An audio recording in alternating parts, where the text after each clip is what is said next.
ये गांव जो है बड़ोखर खुर्द, यहाँ के किसान बहुत फेमस हैं। प्रेम सिंह जी, वो भी अभी हमें नज़र आए थे। प्रेम सिंह जी,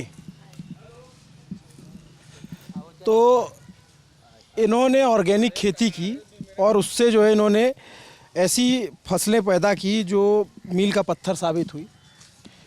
हम आपके बारे में बता रहे थे कि गांव में आपको लोग बहुत जानते हैं और गांव ही नहीं, आसपास के कई लोगों के लिए प्रेरणा स्रोत बने। तो बताइए कैसे किया आपने जो किसानी वाला आपका? किसानी जैसे सब ने शुरू की वैसे हमने भी शुरू की। तो करते करते 2-3 साल में ये अनुभव हुआ कि हम जिस तरह से खेती कर रहे हैं उस तरह से हमारे पास कुछ रुक नहीं रहा है। 2 साल हम डायरियाँ लिखते थे। 1987 में खेती शुरू की थी हमने, तो 89 आते आते हमने अपनी डायरियाँ पुरानी देखी। तो डायरियों में ये समझ में आया कि जो हमारी आमदनी हुई थी 2 साल में, उनमें अधिकांश हिस्सा हमारा DAP खरीदने, यूरिया खरीदने में गया, इंसेक्टिसाइड पेस्टिसाइड में गया, बिजली के बिल में गया, बैंक की ब्याज में गया और तमाम प्रकार की ऐसी चीज़ों में गया। और हमारे पास कुल साल भर में 30-40 हज़ार बचा। 2 लाख का बेचते थे साल में और सब DAP वालों को ये इन सबको चला जाता था, तो 30-40 हज़ार बचा। अब 4 भाइयों का हमारा परिवार था, तो पूरे नहीं पड़ता था। हर साल कुछ ना कुछ कर्जे में चले जाते थे, तो हर साल हमारा कर्जा बढ़ता जाता था। तो 89 में निर्णय लिया कि या तो हम खेती छोड़ दें या तो कोई तरीका बदलें। तो फिर तरीके के ऊपर काम किया। तो बागवानी की, फ्लोरिकल्चर किया, प्रोसेसिंग यूनिट लगाई और ये सब करते गए। धीरे धीरे एक दिन में नहीं हुआ, ये 4-5 साल तक लगे रहे।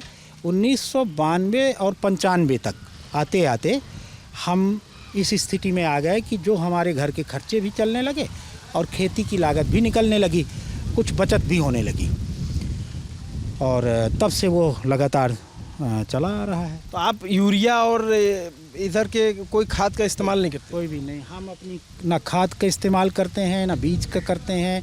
पानी भी हमारा पूरा, एनर्जी हमारी ग्रीन है। 11 किलोवाट सोलर है हमारे पास, उससे हम पूरा पानी का भी प्रबंध करते हैं और दूसरी चीज़ों का हमारे पास तमाम प्रोसेसिंग यूनिट हो गई हैं, तो उससे भी हमारा कुछ बहुत 2-4 पैसा आ ही जाता है। पैसा आने लगे तो वो कई तरह से पैसा आने लगा। और जो लागतें थी, पानी में पैसा लगना बंद हो गया, खाद में पैसा लगना बंद हो गया। खाद के लिए हमने बहुत प्रकार के पशु पाले, गाय भी है, भैंस भी है, बकरी भी है, मुर्गी भी है, मछली भी है, सारी चीज़ें हैं। तो उससे भी कुछ ना कुछ आमदनी होने लगी। तो चारों तरफ से जब आमदनी होने लगी तो फिर बचत हो जाती है। तो खेती को लेकर इस सरकार का काम कैसा है? देखिए, सरकार का खेती के विरुद्ध ही पूरी सरकारें रही हैं, ये सरकार नहीं है। 1947 के बाद जब से देश आज़ाद हुआ, उस समय हम लोगों को पढ़ाया जाता था कि 85% इस देश में किसान थे। आज कितने हैं? तो किसी एक सरकार को कैसे कह सकते हैं? हर सरकार में किसान ही टूट के तो मजदूर बन रहा है। तो किसान टूट के मजदूर बन रहा है, इसके माने सरकारों की नीतियाँ किसानों के विरुद्ध हैं। अब वो तो बड़े ताकतवर किसान बचे हैं, जो थोड़ा सा कमज़ोर हुआ उसको तो तुरंत बिक जाना है। जो भी इनके लालच में आ गया, इनकी ट्रैप में आ गया, इनकी तरह से खेती करने लगा, वो सब आ जाते हैं धीरे धीरे। एक भी किसान आप बताइए मुझे जो जिसकी हैसियत बढ़ी हो आज़ादी के बाद। एक ठो पंचर बनाने वाला भी आदमी है, पंचर बनाने पर सबसे कमज़ोर धंधा माना जाता है। पान बेचने वाला है या अंडा बेचने वाला है, उसके भी 20 साल में घर बन जाएंगे, मकान बन जाएंगे। और किसान का देखिए आप, 20 साल में कोई किसान तो बताए कि मैं बड़ा हुआ हूँ। अगर किसान की सरकार की नीतियाँ होती तो कोई किसान न बढ़ता। तो किसान लगातार टूट रहा है, इसमें आत्मसमीक्षा की ज़रूरत है। पूरी सरकार की नीतियाँ किसानों के विरुद्ध हैं। अच्छा, नहीं वो सही बात कह रहे हैं, हम लोग बोल नहीं पाते। जो बात कही है बिल्कुल सही कही है। ठीक है। तो अगर सरकार, इतने दिन से आप देख रहे हैं, तमाम सरकारों को आपने देखा है, ये चलते चलते बात करते हैं, तो कोई एक सरकार तो रही होगी जिसने खेती किसानी को लेकर के थोड़ा बहुत काम किया। कौन सी सरकार थी वो जिसने थोड़ा विजन दिखाया और कर नहीं पाई? देखिए, जब चौधरी चरण सिंह जी की सरकार आई थी, उस समय किसानों को थोड़ी राहतें मिली थी, लेकिन वो बहुत समय के लिए रहे नहीं। और इसके अलावा आज़ादी के बाद से 1969 तक 1979 तक 69 तक या 70 तक मान लीजिए, 70 तक किसानों के हालात बहुत ज़्यादा गिरे नहीं। 70 के बाद से किसानों के हालात बहुत बुरी तरह से गिरने शुरू हुए हैं। यह वही साल है जब ग्रीन रेवोल्यूशन की शुरुआत हुई थी। यह वही साल है जब ज़्यादा इंटरफियरेंस किसानों के बीच में सरकारों ने शुरू किया था। देखिए, किसानों को भी बात करते हैं तो उसके दो मुद्दे हैं, एक तो किसान है, एक किसानी है।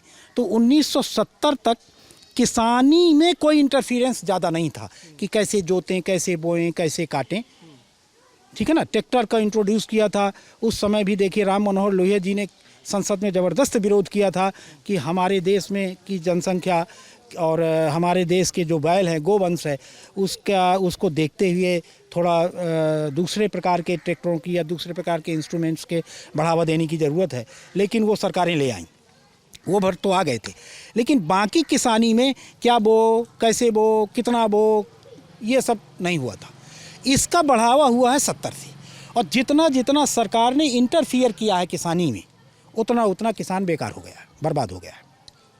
तो आपकी जनरेशन अलग थी और आपने जो है उस किसानी को अपने तरीके से समझ लिया और किया, और एक सक्सेस स्टोरी निकली। लोग, तमाम लोग जानते हैं, बाहर से लोग आते हैं आपसे सीखने के लिए। जो आज की जनरेशन है जी, वो खेती करना चाहती है, जैसे ये लड़के हैं, हाँ, करना चाहते हैं, ये खेती करना चाहते हैं। देखिए, मेरे पास इस समय पूरे विश्व से हाँ, लौट के लोग आए हैं, अमेरिका से भी, जापान से भी, सब जगह से। सब लोग खेती करना चाहते हैं। खेती अनुकूल नहीं रह गई है। खेती में कौन कौन से कंपोनेंट होते हैं? सबसे बड़ा कंपोनेंट है मजदूरी, इंस्ट्रूमेंट्स, खादें, और जो ये आपके ये जो पानी वानी लगाते हैं, इस तरह की ये सारी चीज़ें हैं, नेचुरल रिसोर्स है ना। अब सारे कंपोनेंट्स हमारे विपरीत चले गए। मजदूरों को ज़बरदस्ती आपने तोड़ के हमसे अलग कर दिया, उनको मनरेगा देंगे। अगर किसान किसी आदमी को काम देता है तो वो शोषण है, और वही आदमी अगर शहर में जाता है और किसी कंपनी में काम करता है, भले ही वो 5,000 रुपये महीने में, 4,000 रुपये महीने में उससे काम करा रही है, तो वो शोषण नहीं है। तो किसानों के सारे कंपोनेंट्स को धीरे धीरे सरकारों ने कानून बनाकर ख़त्म किए हैं। यहाँ से बंधुआ मजदूरी अधिनियम आया 1975 में। उसके बाद जो हम किसानों के साथ में और काम करते थे उसको कह दिया ये शोषण कर रहे हैं, और आज भी उससे ज़्यादा पैसा दे रहे हैं क्या? हर काश्तकार 4 बीघा खेत देता था, 20 बीघे का काश्तकार 4 बीघा खेत देता था जो काम करता था। 20% का हिस्सेदार, 40% का हिस्सेदार 30% का हो गया कि नहीं हो गया? उसके अलावा महीना देता था, खाना देता था, सब देता था। उसका मूल्यांकन करने के बजाय कह दिया ये इनका शोषण कर रहे थे। और इतना गंदी गंदी बातें गांव में फैलाई, ये शोषण करते हैं, किसान ना हो गए हम लोग, राक्षस हो गए, जो इनकी सबको मार के खाने, इन्हीं का मार के खा रहे थे, अपनी परिश्रम का ना हो हम खा रहे थे। इस तरह का माहौल पैदा कर दिया गया, तो वो लोग मजदूर जाने लगे। 1971 की जनगणना में उठाइए आप सेंसस, 1971 में कितने मजदूर थे? मजदूर शून्य थे 1961 में, और उसके बाद 1981 में देखिए कितने मजदूर हैं। तो हमसे, जिनको प्यार से मोहब्बत से हम रखते थे, इनसे छीन कर सस्ता मजदूर मिल जाए, इसके लिए तरह तरह की बातें की गई। अब उन्हीं लोगों को, शहर में रहने वाले जो अधिकारी हैं, व्यापारी हैं और जो कर्मचारी हैं, उनको सस्ती लेबर उपलब्ध है। तो अभी सरकार को क्या, अभी अगर मान लीजिए जो सरकार है या आने वाली जो सरकार है, उसको खेती किसानी में बल देने के लिए क्या करना चाहिए? आपकी सक्सेस स्टोरी उसको क्या? देखिए, हमारी सक्सेस स्टोरी हमारी है, और इसलिए ये मल्टीप्लाई नहीं हो सकती है कि सरकारें बिल्कुल विरोध में हैं। आप मेरी बात समझिए। मैं ये बताना चाहता हूँ कि एक जगह गांव में मान लीजिए किसी ने पेड़ लगा लिए और चारों तरफ फैक्ट्रियाँ लगी हैं, कितनी देर वो बगीचा चलेगा? इसी तरह हमारा है, मैं मरा, ये गांव गया। इसको कंटिन्यूअस होने के लिए सरकारों का साथ में होना ज़रूरी है, नीतियों का हमारे फेवर में, किसानों के फेवर में होना ज़रूरी है। तो नीतियां ही तो किसानों के फेवर में नहीं है। तो क्या नीतियां बननी चाहिए? देखिए, इस माइक में और इंटरव्यू में तो आएगा नहीं। जब व्यापारियों के लिए मीटिंग बनती है तो कोई फिक्की आएगा, कोई बड़े बड़े संगठन आएंगे, वो नीति आयोग के सदस्य आएंगे, उस पर विचार करेंगे। जब किसानों के लिए कोई योजना बनेगी तो आज तक कहीं देखा है कि किसान है? किसानों के नाम पर ये एग्रीकल्चर यूनिवर्सिटी में पढ़े हुए जो किताबों में खेती करने वाले लोग, पेंसिल से खेती करने वाले लोग, वहाँ पर हमारी नीतियाँ तय करेंगे। ये नेता नीतियाँ तय करेंगे। नेता क्या जाने खेती करना? नेताओं का देखिए आप, जिस तरह आईएएस अधिकारी का लड़का बिना परीक्षा पास किए आईएएस नहीं होता है, जिस तरह व्यापारी का लड़का बिना व्यापार किए व्यापारी नहीं होता, कि बिना किसानी किए किसान का लड़का किसान कैसे कह सकता है। तो संसद में जितने भरे पड़े हैं नेता और दावे से कहते हैं कि हम किसान हैं। अखिलेश यादव ने कहीं पर हल जोता है क्या? कि राजनाथ सिंह जी ने हल जोता है? कि मोदी जी ने हल जोता है? कैसे कहते हैं हम किसान हैं? किसान के बेटे हैं। तो किसान के बेटों को बैठा लेंगे नीति बनाने में। अरे किसानों को बुलाइए, एक स्पेस दीजिए। देखिए आज़ाद हुए देश को कितने साल हो गए और 12 सांसद मनोनीत होते हैं राज्यसभा में। आज तक कोई सांसद किसान मनोनीत हुआ? नाचने वालों के लिए जगह है, गाने वालों के लिए जगह है, नौटंकी करने वालों के लिए जगह है।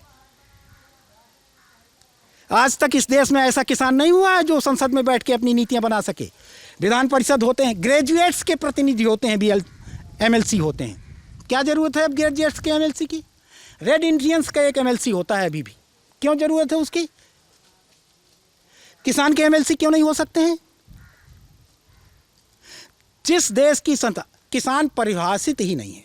दूसरी एक बड़ा मुद्दा बताऊंगा आपको एक मतलब शब्द परिभाषित नहीं है। एक चीज़ और है कि वो सही चीज कह रहे हैं। नहीं, एक चीज़ ये है कि आपको पता जो लोकसभा है या राज्यसभा, लोकसभा और राज्यसभा में जो सांसद हैं उनमें जो सबसे ज़्यादा बहुतायत संख्या में सांसद हैं उन्होंने अपना पेशा खेती लिखा है, कृषि और खेती लिखा है और बहुत सारे बड़े बड़े नाम हैं, मैं यहाँ किसी का नाम नहीं लूँगा।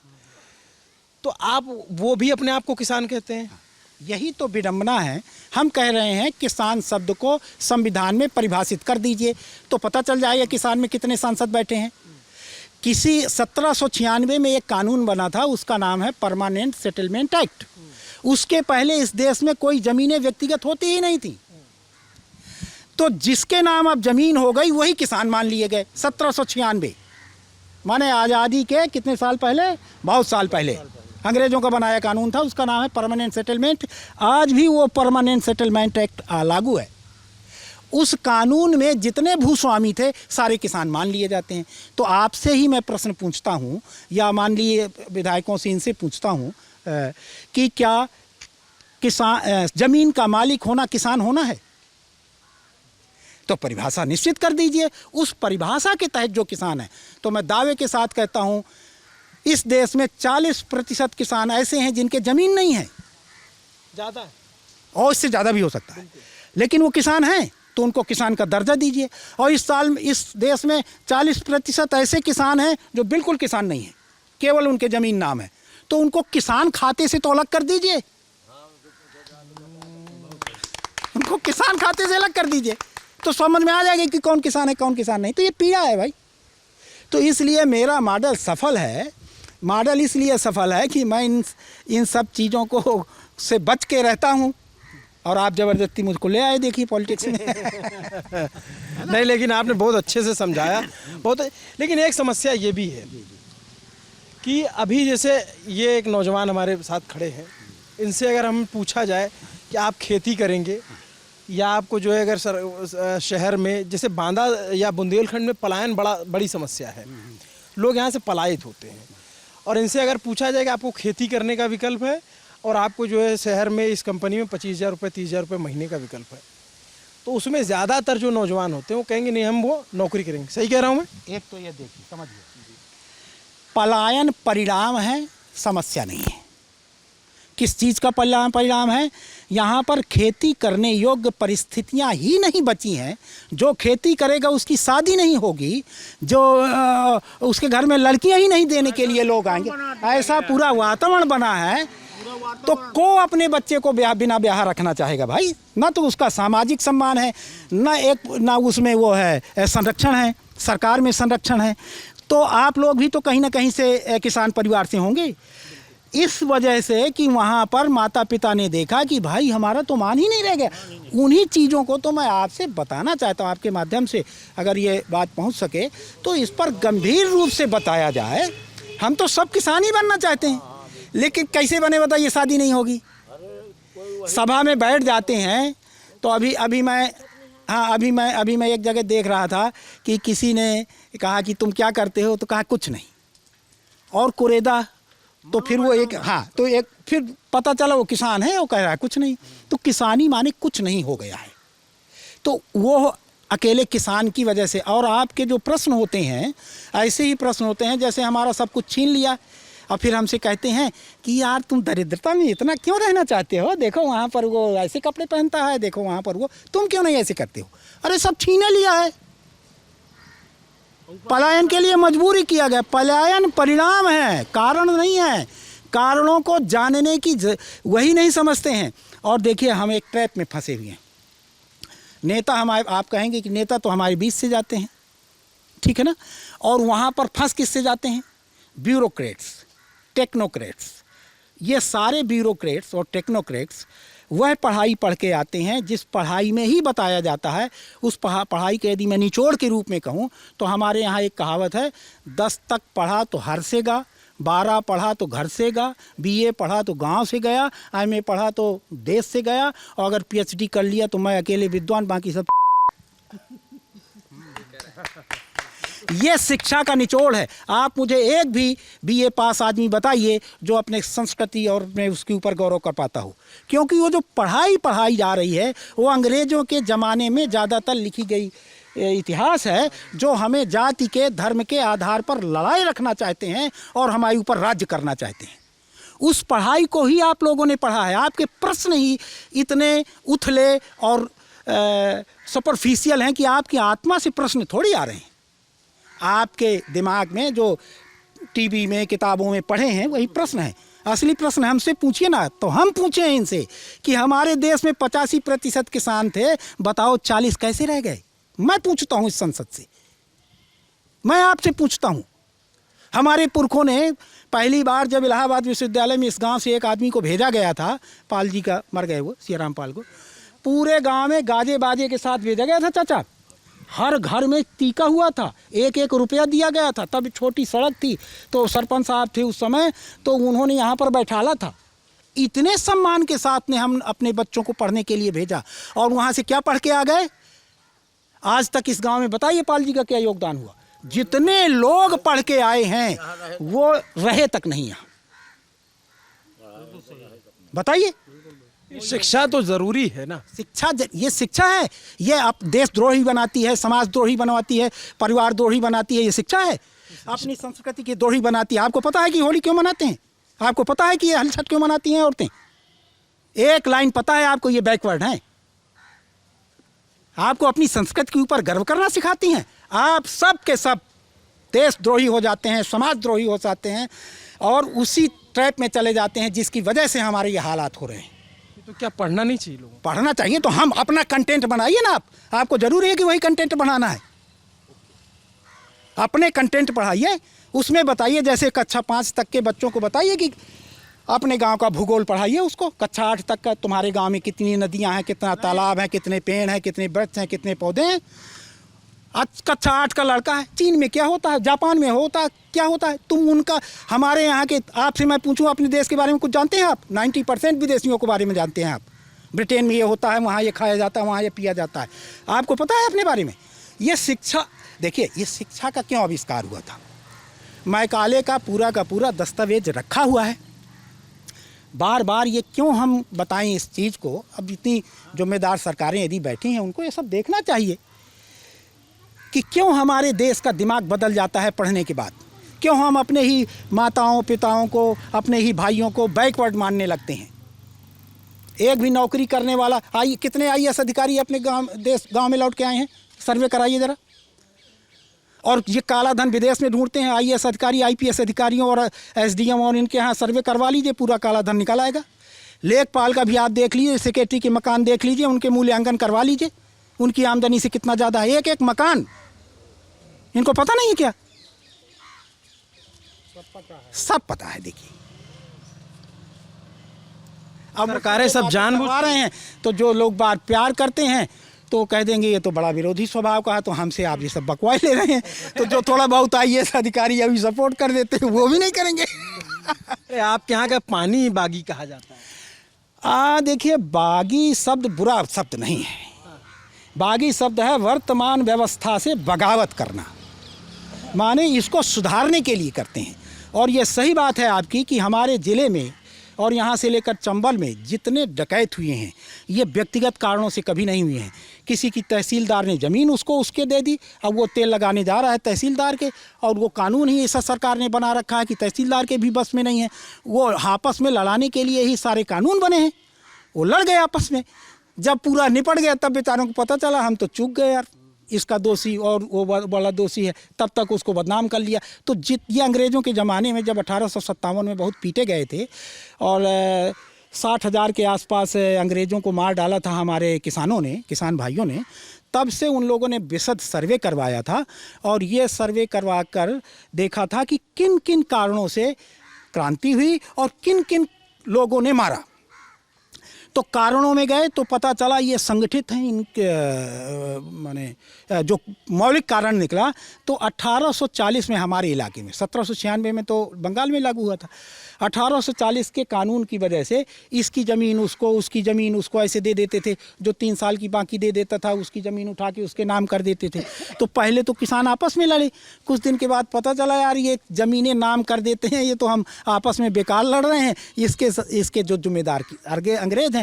तो उस समय अंग्रेज़ों का कोई ऐसी जगह तो था रहता नहीं था, तो जो भी अंग्रेज़ दिख गया उसी को मारना शुरू कर दिया और वहाँ से हो गई बगावत। अच्छा, सेना में भी हमारे ही तो बच्चे सेना में थे, किसानों के ही बेटे थे। आज भी 15,000 एप्लीकेशनें ब्रिटिश म्यूजियम में रखी हैं जो हमारे बच्चों ने, जो किसान माने जो सैनिक थे उनमें छावनियों में, उन्होंने एप्लीकेशन दी थी कि हमारे गांव में पटवारी आता है और इसकी ज़मीन उसको, उसकी ज़मीन उसको दे के आपस में लड़वाता है, इसका निदान किया जाए। ऐसी 15,000 एप्लीकेशन अभी भी रखी हैं ब्रिटिश म्यूजियम में। तो मूल कारण था जो यहाँ पर ज़मीन संबंधी हस्तक्षेप के सरकार ने किया था, वो ब्रिटिश गवर्नमेंट ने, उस समय ईस्ट इंडिया कंपनी थी। तो उसके परिणाम में जो भी वो मिला अंग्रेज़ दिखा उसकी मुंडी काट दी। ये किया इन्होंने 1857 में। तो 1859 में पुनः कब्जा होने के बाद बढ़िया से सर्वे किया किन किन कारणों से। तो एक तो ज़मीन, दूसरा वैध लोगों ने बड़ा काम किया था, तो वैध प्रतिबंधित कर दिया गया कि रजिस्ट्रेशन करवाएंगे नहीं, अगर कोई वैध होगा तो वो जेल में डाल दिया जाएगा। NGO 1960 में सोसाइटी रजिस्ट्रेशन एक्ट की कोई उपकार का काम करना चाहते हैं तो उसके रजिस्ट्रेशन। तो इस तरह के 34,000 के आसपास कानून बनाए थे छोटे बड़े अंग्रेज़ों ने। वो कानून आज भी हैं और उनके रहते हुए हम कैसे अपने देश के लोगों की पहचान कर सकते हैं? उसमें लिखा ही है कि हम मूर्ख हैं। अब देखिए, गंवार माने क्या होता है, नागरिक माने क्या होता है, नगर में रहने वाला। गंवार माने क्या होता है, गांव में रहने वाला। लेकिन गंवार माने क्या होता है, अंग्रेज़ों के ज़माने से गंवार माने असभ्य होता है, जबकि होता है गंवार माने गांव में रहने वाला। तो हमें गर्व है कि हम गंवार हैं, लेकिन जैसे ही कहेंगे हम गंवार हैं माने असभ्य हैं। तो ऐसे परिभाषा बदल दी गई। आपने ठग शब्द का देखा होगा। ठग शब्द हमारे यहाँ एक जनजाति हुआ करती थी, अंग्रेज़ों को बहुत पीटा था उन्होंने। अंग्रेज़ों माने अंग्रेज़ कभी जमा ही नहीं पाए उन लोगों के यहाँ। तो ठग शब्द को ही बदल दिया डिक्शनरी में। ठग माने दूसरों को धोखा देने वाला और ज़बरदस्ती छीन लेने वाला। तो इस तरह से अंग्रेज़ों ने किया और उसके बाद हम आज भी कर रहे हैं। तो इसमें दोष किसको दिया जाए? हम सबका दोष है। मतलब आपने IAS का माने नाम इसलिए ले लिया कि ये जिम्मेदार पदों में बैठे लोग हैं, जो हम सोच सकते हैं वो क्यों नहीं सोच सकते हैं। और उनके सोचने से हमारे ये जो 5 साल के लिए वहाँ नेता जाते हैं, ये बहुत अकलवान नेता नहीं होते हैं, इनको ट्रैप में ले लेते हैं। वो जो पहली बार मंत्री बनता है वो 1 साल तक भ्रष्टाचार करना ही नहीं जानता है, 1 साल बाद ये सिखाते हैं कि कैसे करना है। मैं तो अपने सबसे पावरफुल मंत्री तो हमारे यहाँ से रहे हैं, तो मैं तो उनको नज़दीक से जानता हूँ। बेचारे इतने सीधे थे, अब नाम मत लेवाइए किसी के यहाँ। हाँ, वो बेचारे इतने सीधे थे कि उनको पता ही नहीं था, तो वो सिखाते हैं ऐसे लिया जा सकता है, ऐसे किया जाता है, कर लेते हैं। तो क्या आपका मतलब कह रहे हैं कि सरकार जो होती है वो IAS अधिकारी नेताओं के जरिए चलाते हैं, नेता नहीं चलाते? तो क्या आप नहीं जानते हैं? ये कौन नहीं जानता है? कौन नहीं जानता है? इनका देखिए, अधिकारियों ने ही बदनाम करने की कोशिश की कि नेता भ्रष्ट होते हैं। आप बताइए, अधिकारी ज़्यादा भ्रष्ट होते हैं कि नेता भ्रष्ट होते हैं? और क्या नैरेटिव चलाया कि नेता ज़्यादा भ्रष्ट होते हैं, और किसने चलाया? और बताइए, अधिकारी ज़्यादा भ्रष्ट होते हैं कि नेता ज़्यादा भ्रष्ट? दोनों होते हैं। लेकिन आप सबके हमारे मन में क्या बैठा है? नेता भ्रष्ट है, नेता भ्रष्ट है। अब यहाँ SDM यहाँ कार्यालय में चले जाइए बांदा में, तो लूटता कौन है? नेता। आप आज जो है किसी को छोड़ेंगे नहीं, सबकी पोल खोल देंगे। सबके बैठा है क्या यहाँ पर बैठेगी? तुम्हारी रजिस्ट्री का दाखिल खारिज तब करेंगे 2500। आज आप सबको लपेट लिए, शुरू से यहाँ से किए और अंग्रेजों से आते हुए अधिकारी, नेता, मंत्री सब रग है। यह हमारी दुखती रग है। तो मैं मूल मुद्दे में आ जाऊं, और मैं जिसको भी मेरी इस बात से ठेस लगा हो, मैं क्षमा भी मांग सकता हूं, मांगता हूं उसके लिए। लेकिन मेरा कहने का खुलासा ये है कि हम अच्छा काम सबको करना चाहता है, कर नहीं पा रहे हैं। मैंने कुछ ज़्यादा ताकत लगा दी है तो मैं कर पाया हूँ। करना सब चाहते हैं, ये इनसे नहीं पूछ सकते हैं कि तुम नहीं करना चाहते हो। आप इस संसार में पूरा सर्वे कर लीजिए, कोई आदमी है जो सुखी नहीं रहना चाहता है? कौन आदमी है जो कहेगा कि मैं समृद्ध नहीं होना चाहता हूँ? और हम सुखी और समृद्ध होने का ही मार्ग बताते हैं। तो सभी चाहते हैं, परिस्थितियां प्रतिकूल हैं। किसी के पिताजी नहीं करने दे रहे हैं, किसी के रिश्तेदारों का दबाव है, किसी का लालच आ गया कि यार छोड़ो, कहाँ चक्कर में पड़े हो, चलो। एक बात बताइए कि समृद्धि जो है पिछले 5, 7, 8 सालों 10 सालों में बढ़ी है या स्थिर रह गई या फिर घटी है? किसकी? लोगों की, आम लोगों की। देखिए, आम लोगों में तो जैसे वो जी रहे थे वैसे ही जी रहे हैं, कोई खास फर्क नहीं पड़ा है। मुझे विजिबल नहीं हुआ कि कोई बहुत जीने में आसानी हुई हो। जो जद्दोजहद किसानों को पहले थी, खाद और पानी और योगी सरकार में कुछ आसानी हुई? देखिए, मैं कृषक समृद्धि आयोग का सदस्य भी हूँ, इसलिए मेरा यह कहना उस तरह से उचित नहीं होगा कि मैं ब्लैक एंड वाइट में आपको जवाब दूं। लेकिन जो अपेक्षा थी किसानों को 2017 में चुनाव वोट देते समय, किसान ही सबसे ज़्यादा परेशान था। और किसानों ने ही सरकार, दोनों सरकारें बदली थी। कांग्रेस की सरकार को इसलिए बदला था कि कांग्रेस उसी ट्रैप में जा रही थी। इनको बदला था इसलिए कि ये ट्रैप को बदलेंगे। लेकिन इन्होंने क्या किया? पटरी वही रही, दिशा वही रही, इंजन भर बदल दिया और ज़्यादा ताकत से उसी दिशा में चला। तो डबल इंजन है, डबल, लेकिन पटरी तो उसी दिशा में पड़ी है ना। दिशा ठीक नहीं, दिशा ठीक नहीं है, ये खराब है, ये नहीं मैं कहता हूँ। मैं ये कहता हूँ जिस दिशा में कांग्रेस जा रही थी उसी दिशा में यही जा रही है। दिशा में कोई अंतर नहीं, हम किसानों के लिए कोई अंतर नहीं हुआ। तो ये आपने बहुत अच्छे तरीके से किसानों के मूल मुद्दों को समझाया और आसपास के परिस्थितियों को बताया। किसी को छोड़ा नहीं आपने, सबको एक लाइन से लपेट दिया। देखिए, हम किसी से द्वेष करके ये बात नहीं कर रहे। हम जान रहे, आपने जो रखा वो आपकी पीड़ा थी। आपने सारी बातें रखी सामने से, बहुत अच्छे से रखी। पीड़ा थी, सारे किसानों की पीड़ा थी। आपने एक तरीके से आपने पूरे बुंदेलखंड को परिभाषित किया और बताया कि यहाँ के किसान चाहते क्या हैं। बस एक आखिरी सवाल आपसे पूछ लेता हूँ कि उम्मीद किससे है? किसी से नहीं है। जब थक हार गए? नहीं, थके नहीं हैं, थके नहीं हैं। हम अभी भी ये उम्मीद करते हैं कि अभी आप देखिए, 1947 के बाद नेतृत्व तो हमारा कहाँ से आ रहा था? चुनाव लड़ने हमारे बीच में आते थे, आज़ादी के तपे हुए लोग आते थे। जब तक वो जिंदा रहे तब तक इस देश में न कभी भ्रष्टाचार हुआ, न किसी को तकलीफ हुई, सारी परेशानियां हुई। दूसरी पीढ़ी आनी हुई 1970 के बाद। 1970 या 60 के बाद जैसे जैसे हमारे पुराने आज़ादी के आंदोलन के तपे हुए नेता, बोस जी जैसे नेता ख़त्म हुए, उसके बाद जब दूसरी पीढ़ी आई, तो दूसरी पीढ़ी कहाँ से आई? नेताओं के घरों से आई, राजघरानों से आई। फिर तीसरी पीढ़ी कहाँ से आई? और राजघरानों से आई। और उसी वजह से 1977 में एक बड़ा आंदोलन खड़ा हुआ और संसद में आम आदमी के बीच से 150 नए सांसद घुस गए वहाँ। लालू यादव, मुलायम सिंह यादव, पासवान जी और ये सब बहुत लोग जले। तो 1970 में हमारा नेतृत्व परिवर्तन हुआ। तो नेतृत्व परिवर्तन के बाद 77 के बाद पूरे सरकार का चरित्र बदला और ज़्यादा जनपरस्त नीतियाँ बननी शुरू हुई। फिर इसके बाद इस समय कहाँ से नेता आ रहे हैं? चौथी पीढ़ी के। बालू की खदानों से, दारू के खदानों से, कोयले की खदानों से, चोर, उचक्के, डकैत, पूरे देश की बात कर रहा हूँ। कहाँ से आपका नेतृत्व आ रहा है? और इतनी मूर्खतापूर्ण काम हुए हैं पिछली सरकारों के द्वारा। स्टूडेंट्स के बीच से नेता आते थे तो मायावती जी की सरकार में उन्होंने स्टूडेंट लीडर होने बंद कर दिए। किसानों के बीच से आने की कोई संभावना ही नहीं है। इतना पैसा लगता है कि किसान तो हिम्मत ही नहीं कर सकता है कि चुनाव लड़ जाए। तो नेतृत्व तो आपका आ कहाँ से रहा है? इनसे क्या उम्मीद करते हैं आप? अब आ रहे हैं ये कोई एक निश्चित विचारधारा को मानने वाली बिंगों से आने लगे। अब तो और खतरनाक हो गया है। ये फलाने की मान्यता का विंग है, ये फलाने बाबा का विंग है, ये फलाने तरह की मानसिकताओं के विंग हैं, उनसे आ रहे हैं, उनसे आना शुरू हो रहे हैं। अब इस बार से उनका आना शुरू होगा। अपने जो चेले तैयार कर रहे हैं मठों में, जो पहले से ही इस देश को लूटने का काम करते हैं, वहाँ से आने वाले हैं आप। और एक समय आ गया था कांग्रेस, इसके बाद राजीव जी के ज़माने में, कि कौन थे वो अडानी, ये उनकी जेबों में पड़े थे 50 सांसद। बीपी सिंह के ज़माने में 50 सांसद। अतीक कौन सा था वो, दाऊद जो भाग गया, उसके 12 सांसद थे हमारी संसद में, उसके जिताए हुए, उसके पैसे से जीते हुए।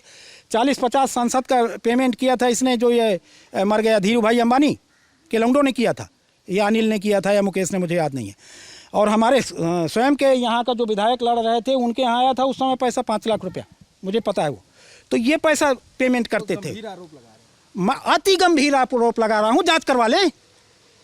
अति गंभीर आरोप लगा रहा हूँ, जांच करवाएं इस बात की कि पैसा कहाँ से आता है, नेतृत्व तो कहाँ से आ रहा है हमारा। कितने नेता हैं जो बालू की खदान से नहीं निकले हैं? कितने नेता हैं जो कोयले की खदान से नहीं निकले हैं? कितने नेता हैं जो दलाली से नहीं निकले हैं? कितने नेता उससे आ रहे हैं? मैं तो आरोप लगाई जाऊँगा। ये हमारी पीड़ा है। हम अपने लिए नेता चुनते हो, हमारे पास एक नागनाथ होता है, एक सांपनाथ होता है। ये मठों से आने चाहिए, नेतृत्व तो मठों से आना चाहिए। ये डंडा लाठी चलाने वाली बिंगों से आना, नेतृत्व तो आना चाहिए था किसानों से। अगर 80% किसान हैं तो 80% नेतृत्व तो किसानों के हाथ से गुजरना चाहिए, किसानों के यहाँ से आना चाहिए नेतृत्व। और उसकी परिस्थितियाँ पैदा करना सरकार का काम है कि हमारे किसानों के बीच में नेतृत्व तो कैसा आएगा, उसके लिए अनुकूल परिस्थितियाँ बनाएं। एक ही चीज़ को निर्धारित कर दें कि जो विधायक बनेगा उसको 5 साल तक प्रधान रहना अनिवार्य है। आने लगेगा गांव से, 1 सेकेंड में हो जाता है। मठों से आपका क्या तात्पर्य था? और देखिए, आपके जो कूटनैतिक प्रश्न हैं उनका जवाब मैंने एक पूरे देश में देखिए ना। आपके मुख्यमंत्री भी एक मठ से हैं। है ये तो मैं कब कह रहा हूँ कि नहीं है? मैं कह रहा हूँ कि नहीं है क्या? मैं कह रहा हूँ पूरे देश का। हल्की बात मुझसे मत करिए। मैं कह रहा हूँ पूरे देश का नेतृत्व तो देखिए, पूरे देश का आ कहाँ रहा है और हमारा देश कहाँ जा रहा है। मैं तो कहता हूँ प्रधानमंत्री जी के लिए, वो कहाँ से आ रहे हैं? आपका इशारा अपने प्रधानमंत्री जी के ऊपर है, वो कहाँ से आ रहे हैं? 700 किसानों के मरने के बाद भी किसानों को दर्द नहीं उनको सुनाई दिया, वो कहाँ से आ रहे हैं? छोटी छोटी सभाओं में जाने के लिए अमित शाह जी के पास समय है और उन किसानों से मिलने नहीं गए। किसान इस देश के नहीं है क्या? ये दिल के छाले हैं।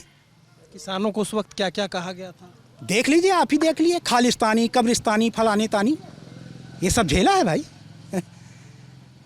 तो ये जो किसान बिल लाई थी सरकार, वो किसानों के फायदे में थी या फिर? देखिए, बहुत बातें हो गई। जब सरकार ने ही वापस कर लिए तो वो मान गई कि हमसे गलती हुई। अब उसमें हमसे क्या पूछते हैं? सरकार ही कह रही है कि गलती हो गई, उसी ने एक्सेप्ट कर लिया। चुनाव के दबाव में तो नहीं? बिल्कुल चुनाव के दबाव में किया। और चुनाव के दबाव में, चुनाव का दबाव नहीं होता तो जिस कमिटमेंट के साथ, अब तो शंका हो रही है ना हमें कि कहाँ से आए हैं ये। जिस कमिटमेंट के साथ आए थे, जिसके लिए कमिटमेंट करके आए थे, उन्हीं के देश में सरकार माने पूरी इस देश की पूरी वेल्थ दे रहे हैं, वो नकेल दे रहे हैं। ये कोई, देखिए, अगर आप कोई भी हो, आजीविका के लिए कोई पत्रकारिता करता है, कोई नौकरी करता है, कोई खेती करता है, लेकिन देश हमारा है। हमारा एक एक कदम इस देश के लिए, एक एक सोच, हमारी एक एक क्रिया हमारे आने वाली पीढ़ियों को प्रभावित करती हैं। हम कोई भी हो सकते हैं, देश, हम सब देश के हैं, तो देश के लिए अच्छा सोचें। और ज़्यादा से ज़्यादा नेतृत्व, तो लोकतंत्र का यही मायने थे ना कि जितनी जिसकी क्या है वो प्रतिशत उतना आए। तो किसानों का यदि 85% है तो संसद में हमें किसान भी 85% पहुँचे, ऐसा मार्ग बनाएं। लिखते तो हैं सब किसान अपने, आपको बता मैं हमारे तो बता तो दिया, कितनी बार बताएं कि किसान की परिभाषा नहीं है अभी। परिभाषित ही नहीं है हाँ, किसान परिभाषित नहीं है। लेकिन जो आपका गुस्सा है प्रधानमंत्री से, नहीं, प्रधानमंत्री से बिल्कुल गुस्सा नहीं। आपको कहा ना बिल्कुल कि गलतफहमी वो हो गई, आपको बिल्कुल गलतफहमी हो सकती है। मेरा गुस्सा अपने ऊपर है कि जो समझ हमें 60 साल में आई है, अगर हम 30 साल में आ गई होती तो अभी तक हम बदल दिए होते। तो हम अभी सोचते रहे शायद इसको समझ में आता हो, शायद उसको समझ में आता हो, तो सबको चीखते रहे।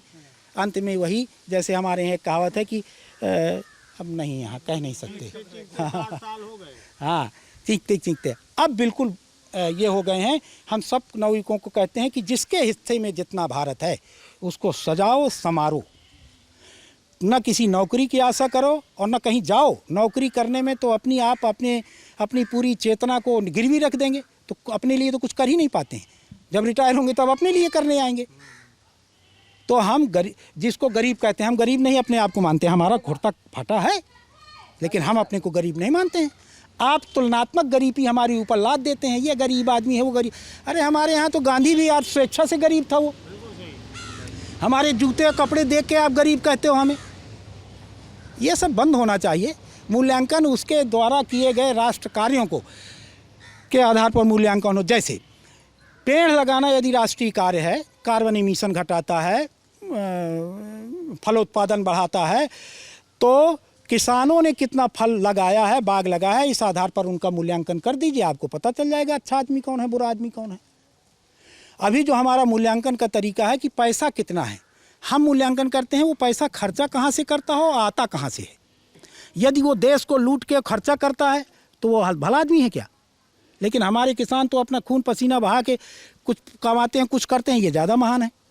तो हम मूल्यांकन के जो तरीके हैं, जल संरक्षण का काम करते हैं, बागवानी का काम करते हैं। एक किसान अगर अपने यहाँ 2 लोगों को भी रोज़गार देता है तो पलायन के लिए तो एक आश्रय देता है। इस आधार पर उसका मूल्यांकन किया जाए तो अपने आप लोग रुकने लगेंगे। रहना तो हम सब गांव में ही चाहते हैं, हम कोई शहर में जाना वाना नहीं चाहता है।